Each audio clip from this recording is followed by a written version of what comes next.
And as we were saying, Ecuador dawned on Wednesday with a new political move. President Guillermo Lasso, under an impeachment trial for corruption, also decided to dissolve the parliament, invoking a constitutional decree.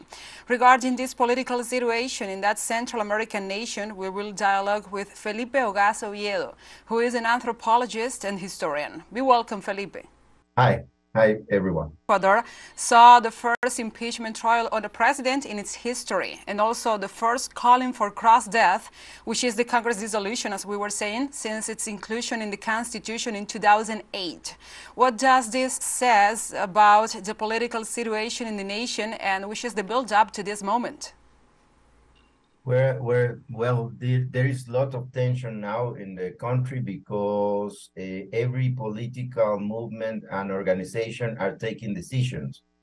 I think that the most of them are thinking in the next elections, in 90 days, we are going to have new elections, but no one knows how to act right now. And we think that Lasso take this measure because he has no choice to govern in any way. He was to be the post, so he's take this coward position and dissolve the assembly and call for new elections. So there is lots of tension.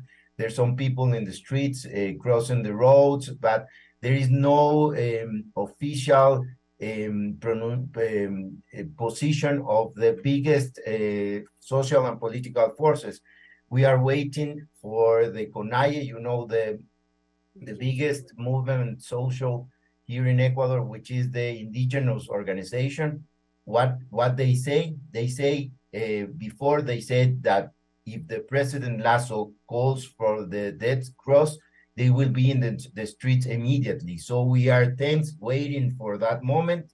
Also, we think that the biggest electoral party, which is Revolución Ciudadana from Rafael Correa, I think they are thinking in candidates right now. So there is tension and confusion just now. Okay, Felipe. So many analysts and former parliamentarians qualify as illegal Lasso's latest move, invoking the cross-death, la muerte cruzada, this resource. As they say, there is no emergency situation in the nation so as to use the decree. As we know, this move annuls all the advances in his impeachment trial. So what's the underbelly of this move? Which is the reality?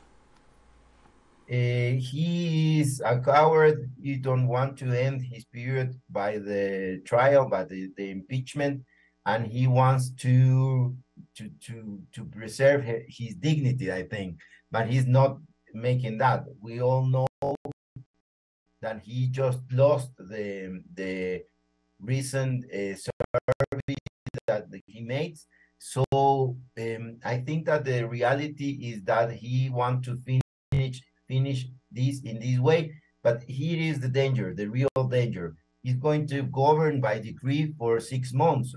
So he's going to try to privatize the Social Security and also to end a lot of rights of the workers, He's going to go to flexibilize the labor and, neoliberalism in its pure state.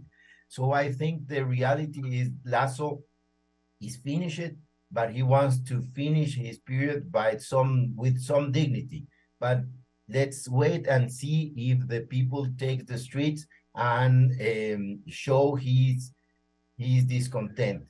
Also, we must think in that for the political and electoral forces, this will be good. Remember that in the latest elections, local elections, Revolución Ciudadana wins the biggest city and the biggest province in the country. Lasso's decision now prompts the National Electoral Council to call for general elections to choose a new head of state, a new vice president, and also the new lawmakers. Which are the possible outcomes, the results in this new scenario? How could it shape Ecuador's political situation?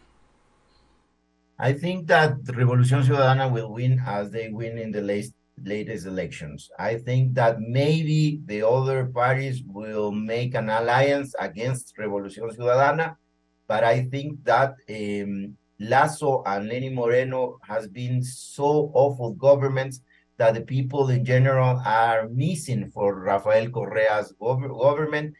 And what I fear about is that to stop this winning, the military of the police force make some move and preserve Lasso in the power, like a coup d'etat.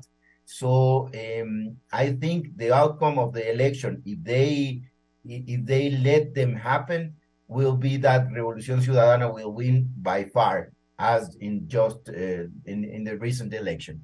But if they fear that, they maybe activate some kind of dictatorship or something. That is the fear I have.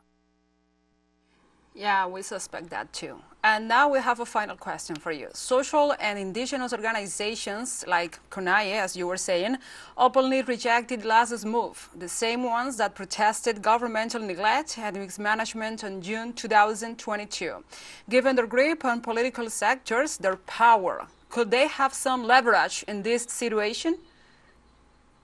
Yes, of course, they are the biggest social force in this country. I think that maybe the leadership are tempted to make an alliance with Revolución Ciudadana, but the basis of this organization has been persecuted by Rafael Correa.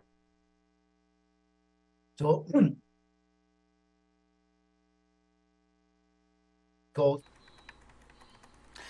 So we were confronting technical issues in this interview, but we thank for his time and also his presence here in Telesur English, and from the South to Felipe Ogaz Oviedo, who is an anthropologist and also a historian.